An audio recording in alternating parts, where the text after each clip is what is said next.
అప్పుడు మనకు ఒక ఐడెంటిఫికేషన్ వచ్చింది. రోమీలకు రాసిన పత్రిక 8:16 మనం గమనించినట్లయితే, మనము దేవుని పిల్లలమని ఆత్మ తానే మన ఆత్మతో కూడా సాక్ష్యం ఇచ్చుచున్నాడు. ఎవరట?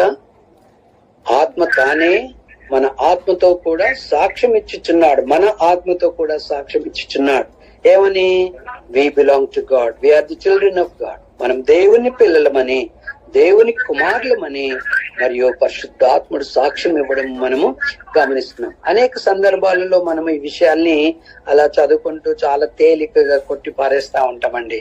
ఎక్కువగా డెప్త్ గా మనము అల్పులము, అయోగ్యులము, పనికి మాలిన వారము, నీచులము, అసహ్యులము, మంచిదంటూ ఏది కూడా లేదు.